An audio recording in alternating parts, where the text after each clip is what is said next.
Beating heart पे करते हैं सारे जी। तो इंडिया को बीटिंग हार्ट में पूरी वर्ल्ड में नंबर 1 मानते हैं जी। तो उसमें बिना हार्ट को स्टॉप किए बाईपास कम कर देते हैं। जो तो ऑन पंप या ऑफ पंप होती है। ओके। तो वो ऑफ पंप होती है, पहले ऑन पंप में होती थी। हाँ जी। तो अभी वेस्टर्न कंट्रीज़ में बहुत सारे जगह अभी भी ऑन पंप ही करते हैं वो। ओके। लेकिन वो यहाँ पे इंडिया में काफ़ी जो अच्छे सेंटर्स में ऑफ पंप में करते हैं। तो ऑफ पंप का ये फ़ायदा होता है कि जो एक तो पेशेंट की रिकवरी फास्ट होती है। हम यूजुअली 2 दिन पेशेंट को पोस्ट ऑपरेटिव रख के हॉस्पिटल में 3rd डे घर भेज देते हैं जी। और वो रिकवर होके चले जाते हैं। और जैसे रीनल फेलियर वाले पेशेंट हैं या फिर हार्ट अटैक वाले पेशेंट हैं या फिर जिनका हार्ट का पंपिंग कमज़ोर हो गया, ऐसे पेशेंट्स में जो है वो बहुत अच्छा रिज़ल्ट आता है compare to on pump. Off pump में भी बहुत अच्छा रिज़ल्ट आता है। तो उसमें जो है हमको ये चूज़ नहीं करना चाहिए कि भाई स्टंटिंग ही करानी है। हमको एक टीम अप्रोच से सलाह लेनी चाहिए जिसमें सर्जन भी हो और जिसमें कार्डियोलॉजिस्ट भी हो। तो फिर मिलके हमको जो बेस्ट पॉसिबल है वही चूज़ करना चाहिए ऑप्शन। तो ज़्यादातर कंडीशन में प्रॉब्लम क्या होता है कि पेशेंट पहले से ही प्री डिसाइडेड होते हैं कि हमने यही कराना है जी। तो उसमें फिर वो अगर एक ऑप्शन जो बेटर है उसको छोड़ देंगे तो फिर लॉन्ग रन में उनके लिए अच्छा नहीं होगा। जी। स्टंट कितनी देर में चॉक हो जाता है? ऐसा कोई टाइम फिक्स नहीं होता, ये डिपेंड करता है कि अगर आपने सही इंडिकेशन पे सही जगह स्टंट डाला है तो वो भी काफ़ी साल निकल जाते हैं। लेकिन ओवरऑल अगर आप कंपेयर करो तो जैसे हम बाईपास करते हैं उसका लॉन्ग टर्म ज़्यादा रिजल्ट होता है। हमारे बाईपास के बाद 20 साल के भी 25 साल से भी पेशेंट आ रहे हैं जिनका बाईपास हुआ था आज से 20-25 साल पहले। और अगर वो अपने रिस्क फैक्टर कंट्रोल करते हैं, अपना लाइफस्टाइल अच्छा रखते हैं और मेडिसिन टाइम से लेते हैं, फॉलोअप में रेगुलर आते हैं, तो ज़्यादातर जो हैं वो बिल्कुल उनकी अच्छी क्वालिटी ऑफ लाइफ है और उनकी जो डिजीज़ प्रोग्रेशन भी कंट्रोल में रहती है। जी। अब जैसे सर लोग क्या करते हैं कि खान पीन में गलती कर लेते हैं, जैसे ऑयल बहुत ज़्यादा यूज़ करते हैं, देसी घी बहुत ज़्यादा यूज़ करते हैं, उससे आर्टरी में फ़र्क आता है, ब्लॉकेज ज़्यादा होती है। ये जो है ना बहुत इम्पॉर्टेंट है कि हमको अपना जो लाइफस्टाइल है उसको कंट्रोल करना है जी। तो हम लोग जो है जनरली क्या करते हैं कि हम जो कैलोरीज ज़्यादा कंज्यूम करते हैं, ऑयल ज़्यादा कंज्यूम कर लेते हैं और उसके बाद जो है उतना हम फिज़िकल एक्टिविटी नहीं करते जिससे कि वो यूटिलाइज़ हो जाए, बर्न हो जाए। तो उससे क्या होता है कि जो हम ये जितना भी एक्सेस ऑयल कंज्यूम करते हैं ये हमारी आर्टरीज में अंदर जमना शुरू हो जाता है। तो वो फिर जमना तो बचपन से ही शुरू हो जाता है। हाँ जी। बर्थ के बाद, लेकिन वो कितनी तेज़ी से जमेगा वो कुछ हमारे हेरिडिटरी फैक्टर पे डिपेंड करता है, कुछ हमारे डाइटरी हैबिट्स पे और हमारी लाइफस्टाइल पे। जी। तो फिर वो किसी पेशेंट में वो जल्दी हार्ट अटैक कर देता है और किसी पेशेंट में वो लेट एज में हार्ट अटैक करता है। जी। तो जनरली अगर हम देखें तो स्टैटिस्टिक्स के मुताबिक पूरी वर्ल्ड में जो लास्ट उन्होंने सर्वे किया था कि 20.5 मिलियन डेथ्स होती हैं हार्ट की वजह से। बिल्कुल। तो वो मतलब ऑलमोस्ट 1/3 हैं जो टोटल कॉज ऑफ डेथ है, उसमें से 1/3 डेथ हार्ट डिजीज़ की वजह से होती है। हाँ जी। और ये जो है इसमें हार्ट डिजीज़ की जो डेथ्स हैं वो प्रिवेंटेबल है। अगर हम पहले से ही प्रिकॉशन लें, अपना लाइफस्टाइल कंट्रोल करें तो ये हम इसको कंट्रोल कर सकते हैं, इसको अवॉइड कर सकते हैं, प्रिवेंट कर सकते हैं। जी।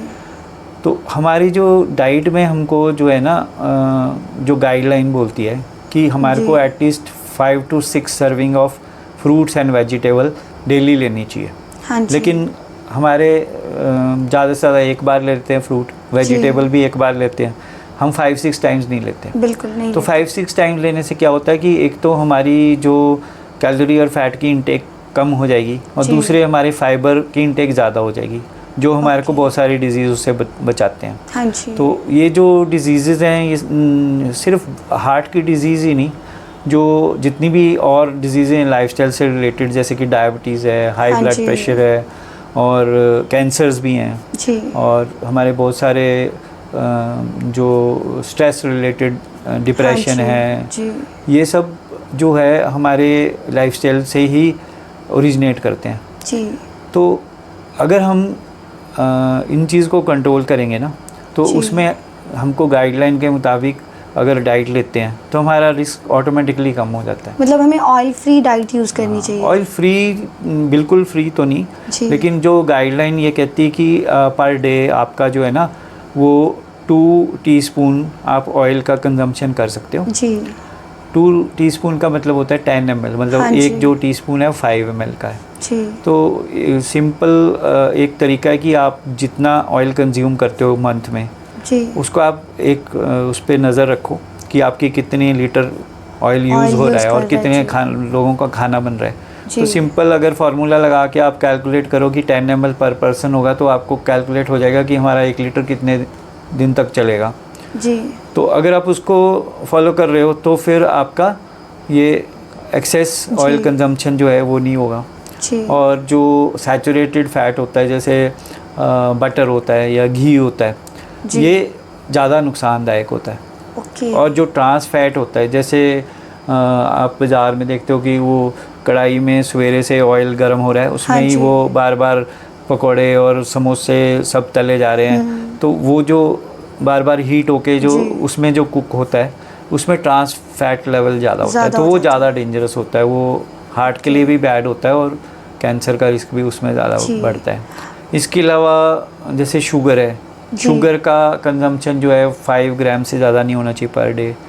सॉल्ट का कंजम्पशन भी नॉर्मल इंसान के लिए 5 ग्राम से ज़्यादा नहीं होना चाहिए, लेकिन जिसको हाइपरटेंशन है उसको उससे भी कम लेना है। उसको मतलब 2.5 से लेके 4 ग्राम, मतलब डिपेंड करता है कि उसका कितना ब्लड प्रेशर फ्लक्चुएट होता है।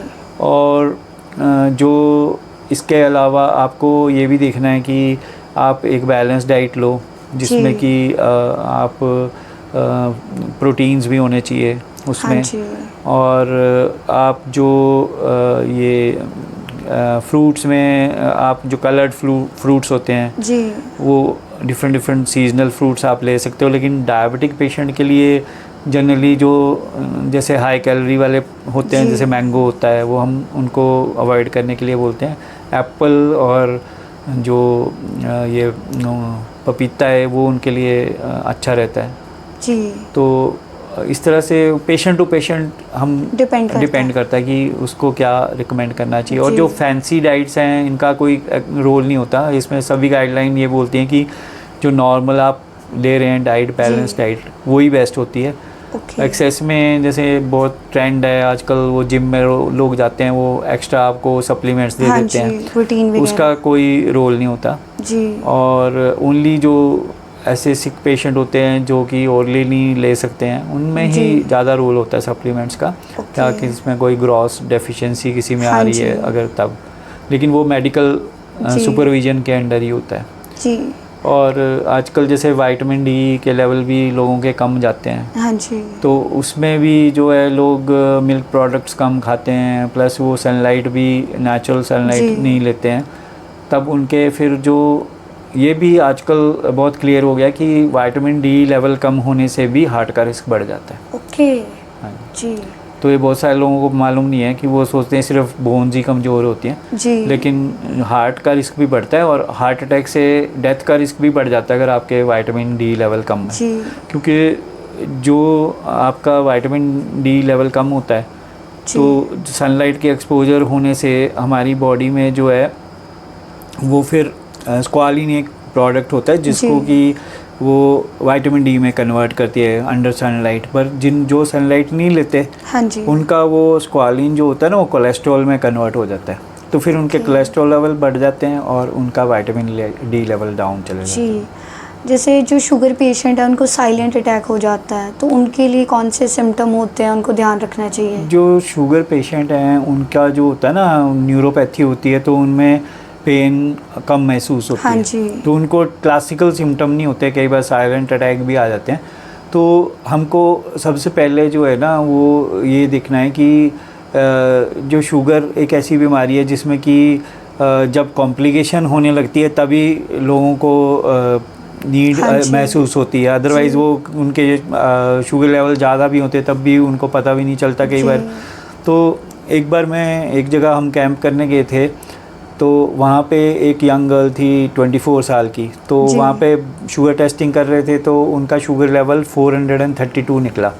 तो उनको मालूम भी नहीं था, बिल्कुल देखने में बिल्कुल स्लिम और फिट लग रहे थे, लेकिन उनका जो है शुगर लेवल बहुत हाई था। ज़्यादा था। हाँ, जी। तो इसलिए हम ये रिकमेंड करते हैं कि जो हर इंसान को अपने कुछ जो नंबर्स है ना वो हमेशा याद रखने चाहिए। अब जैसे पहले हम लोगों के फ़ोन नंबर याद करते थे या हाउस नंबर या कार के नंबर हम याद रखते हैं, लेकिन हमको उसके अलावा अपने जो है कुछ नंबर्स, जैसे कि आपका पल्स रेट कितना है, आपका ब्लड प्रेशर कितना है, आपका शुगर लेवल कितना है, आपका कोलेस्ट्रॉल लेवल कितना है, आपका विटामिन डी लेवल कितना है जी।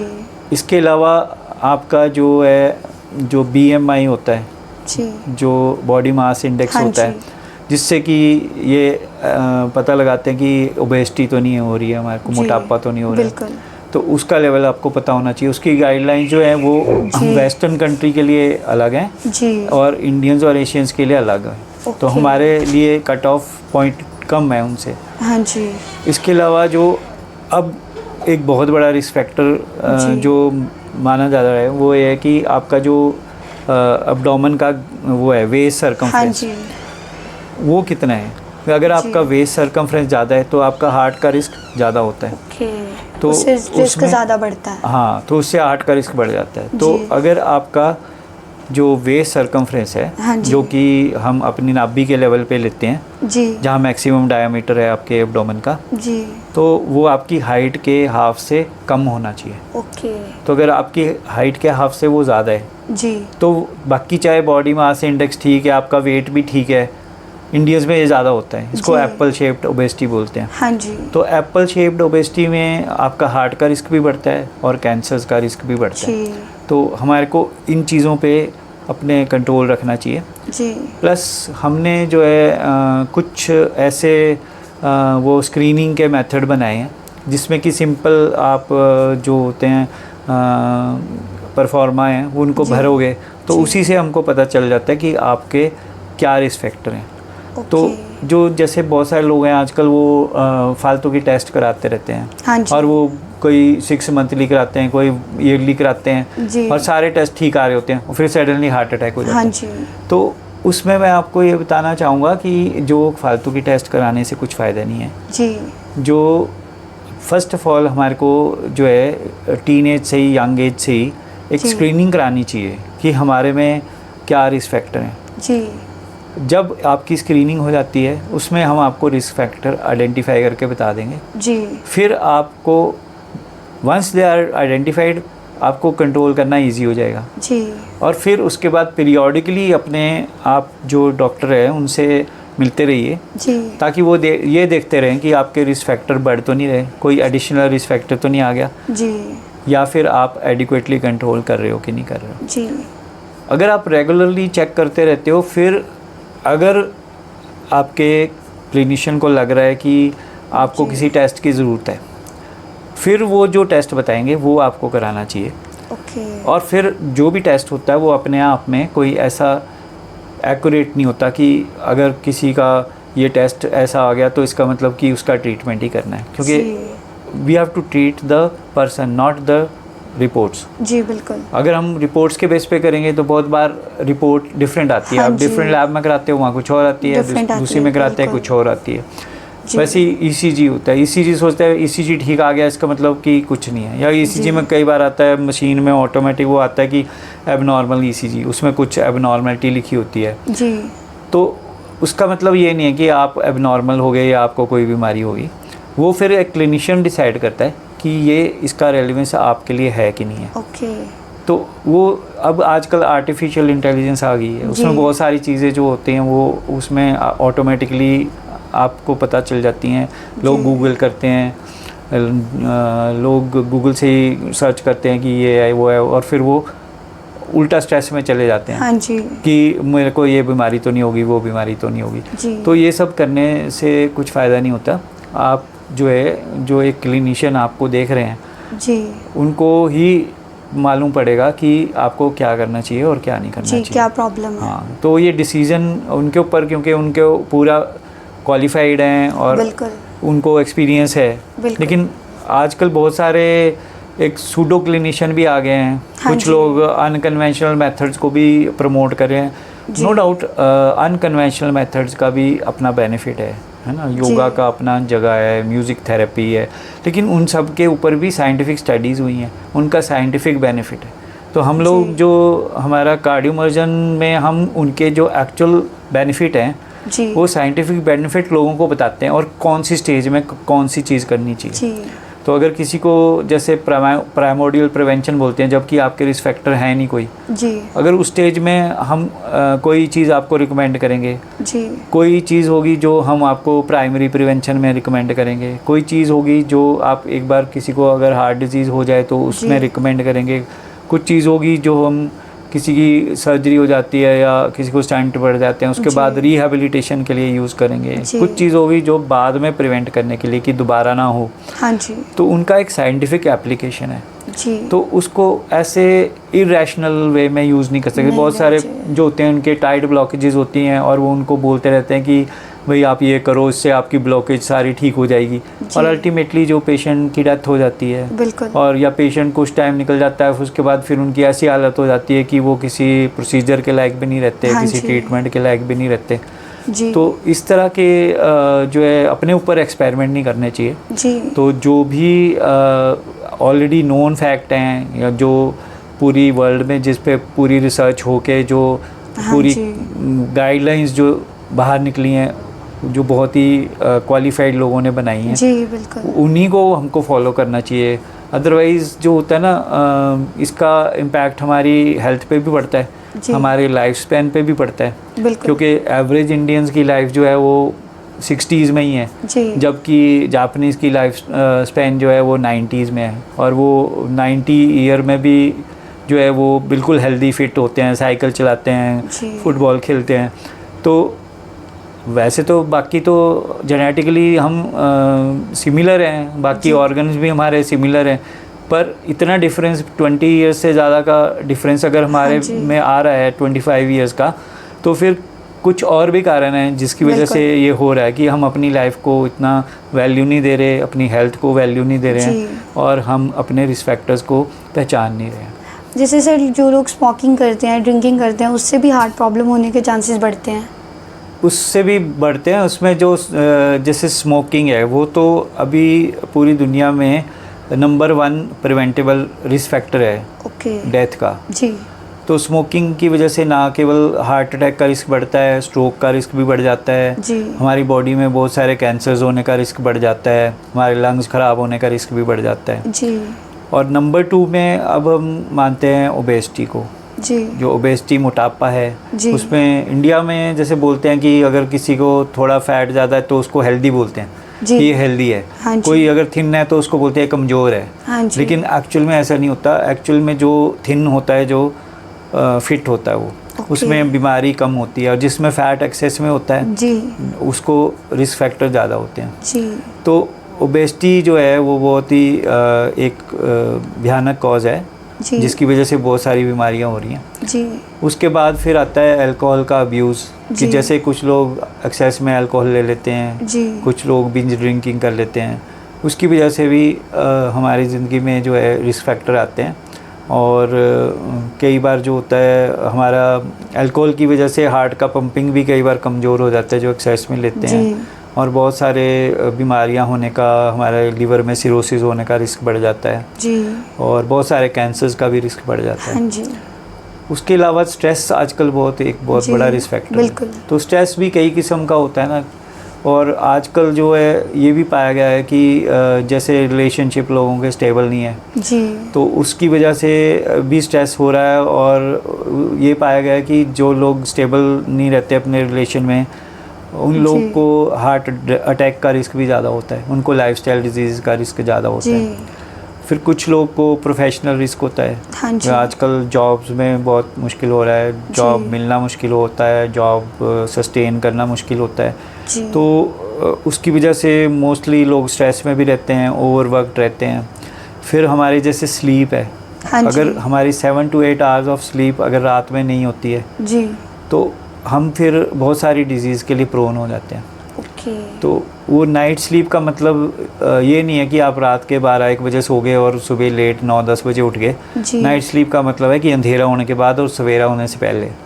तो जी। जो लोग दिन में एक्सेस सोते हैं वो भी एक रिस्क फैक्टर है, और 8 घंटे से ज़्यादा जो सोते हैं नाइट में वो भी एक रिस्क फैक्टर है। जी। जो 7 घंटे से कम सोते हैं उनमें भी रिस्क ज़्यादा रिस्क होता फैक्टर है। है, तो जी। 7 to 8 आवर्स जो है वो सबसे बेस्ट होता है। जी बिल्कुल, बहुत बहुत शुक्रिया सर, आपने बहुत अच्छी नॉलेज दी। आपने बताया कि कैसे हम अपने हार्ट को प्रोटेक्ट कर सकते हैं।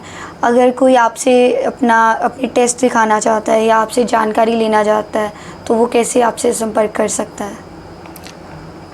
वो कहीं भी मेरे को, या तो मेरे हॉस्पिटल, जब आजकल मैं मैक्स हॉस्पिटल में सीनियर डायरेक्टर हूँ, वहाँ पे वो मेरे से अपॉइंटमेंट लेके कर सकते हैं, या मेरे फ़ोन नंबर पे कॉल करके मेरे से अपॉइंटमेंट ले सकते हैं, या फिर 11 फेज़ में जहाँ पे मेरा होम क्लिनिक है वहाँ पे मेरे से अपॉइंटमेंट ले सकते हैं।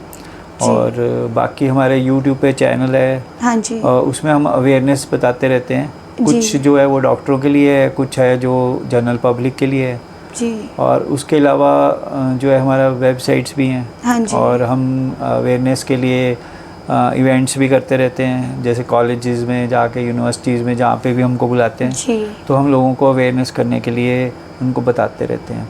क्योंकि बहुत सारे आजकल लोगों के दिमाग में ये डाउट आ रहे हैं, स्पेशली जो यंग लोगों की डेथ हो रही है। हमारे इंडियंस में वैसे ही जो है हमारा अर्ली एज में हमारे को हार्ट अटैक्स होते हैं। हमारे जो पेशेंट है 50% of the patient have heart attack even before they reach 50 years. जी बिल्कुल। और 25% लोग जो हैं वो 40 ईयर्स के भी नहीं होते जब उनको हार्ट अटैक आ जाता है। जी। और उसको कैसे प्रिवेंट कर सकते हैं, ये सब लोगों तक पहुंचाने के लिए इवन हमने एक लास्ट ईयर एक फ़िल्म बनाई थी, शॉर्ट फिल्म जी। उसका नाम रखा था हमने, रखिए दिल का ख्याल दिल से। जी। तो वो फिल्म हमने अपनी टीम ने ही बनाई थी हमने, और उसमें हमने ये दिखाया था कि यंग लोगों को क्यों हार्ट अटैक हो रहे हैं और कैसे हम उनसे बच सकते हैं, अगर हो जाए तो क्या करना चाहिए जी। और लाइफस्टाइल में क्या हम कर रहे हैं। एक्सेसिव जिमिंग कई लोग करते हैं। हाँ फिजिकल एक्टिविटी में 2 तरह के लोग हैं, कुछ लोग हैं जो कम करते हैं जी। और कुछ लोग हैं जो एक्सेस में करते हैं। तो दोनों चीज़ें हार्मफुल हैं। तो एक प्रॉपर हर इंसान के लिए एक पर्टिकुलर गाइडलाइन है कि हमको कितनी फ़िज़िकल एक्टिविटी करनी चाहिए। तो उससे एक्सेस में भी करेंगे तब भी हार्मफुल होता है, हाँ उससे कम करेंगे तब भी हार्मफुल होता है। और इसके अलावा वो मूवी फिर हमने जो है वो 4 इंटरनेशनल फ़िल्म फेस्टिवल्स में भी नॉमिनेट हो गई थी, और उसमें मेरे को फिर बेस्ट डायरेक्टर का अवार्ड भी उन्होंने दिया था। तो जो कि एक सरप्राइज़ था, क्योंकि हम प्रोफेशनली तो इसके लिए ट्रेंड नहीं है, लेकिन हमने एक क्योंकि हमने दिल से वो बनाई थी फिल्म। हाँ जी। तो काफ़ी लोगों ने उसको सराहा भी। और फिर हमारी शॉर्ट मूवी जो थी वो WHO ने, जो वर्ल्ड हेल्थ ऑर्गेनाइजेशन है, हाँ जी। उसमें वो एक्सेप्ट हो गई थी यूनिवर्सल व्यूइंग के लिए इस साल। जी। तो हम अपनी तरफ से कोशिश करते रहते हैं, हाँ जी, लोगों में अवेयरनेस करने की। जी। और कुछ और हम बातें जो हैं आजकल, जैसे लोगों के मन में क्वेरीज होती हैं जो टेक्नोलॉजिकल एडवांसेस हैं जी। तो उसमें जैसे रोबोटिक सर्जरी आ गया, बहुत सारे परक्यूटेनियस प्रोसीजर होते हैं, फिर कुछ प्रोसीजर होते हैं जो एंडोवास्कुलर होते हैं, तो उनके बारे में भी लोगों की बहुत क्वेरीज होती हैं जी। तो उसमें, और आर्टिफिशियल इंटेलिजेंस आ गया। अब ऐसे भी रोबोट आ गए हैं। अभी पीछे मुझे लॉन्च में बुलाया था फ्यू वीक्स बैक, जो इंडिया का फर्स्ट रोबोट आया है जो मंत्रा 3 के नाम से, जिसमें कि बहुत टेक्नोलॉजिकली एडवांस्ड होगा और उसमें हार्ट के अलावा बाकी भी बहुत सारे बॉडी के प्रोसीजर हम कर सकते हैं जी। और वहाँ पे उन्होंने एक डिस्टेंस पे भी प्रोसीजर करके देखा कि 5 किलोमीटर दूर एक उन्होंने ऑपरेशन करके देखा कि उसमें वो भी पॉसिबल होगा। लेकिन इन सब के बावजूद मैं ये कहना चाहूँगा कि ज़रूरी नहीं है कि जो भी नया एडवांस आता है वही आपके लिए बेस्ट हो। ये आपके जो ट्रीटिंग डॉक्टर है उसको डिसाइड करने दीजिए कि उनके लिए क्या बेस्ट रहेगा, क्योंकि जो भी हम प्रोसीजर करते हैं वो आपके लिए एक तो बेस्ट रिज़ल्ट देना चाहिए और लॉन्ग टर्म भी बेस्ट रिज़ल्ट आना चाहिए। हाँ जी तो बिल्कुल। इसलिए जो है ये सारी जो टेक्नोलॉजिकल एडवांसेस हैं ये भी इवॉल्व होती रहती हैं और डे बाय डे इम्प्रूव भी होती हैं, लेकिन जी। जो करंट आजमाई हुई जो प्रोसीजर्स हैं हाँ जी और कौन से पेशेंट को क्या सही रहेगा ये फिर बिल्कुल। आपके डॉक्टर को ही डिसाइड करने देना बिल्कुल चाहिए। जी सर। सर आपका बहुत बहुत शुक्रिया, Thank आपने you. अपना कीमती समय मुझे और मेरी जनता को दिया। Thank you so much. नमस्कार। नमस्कार।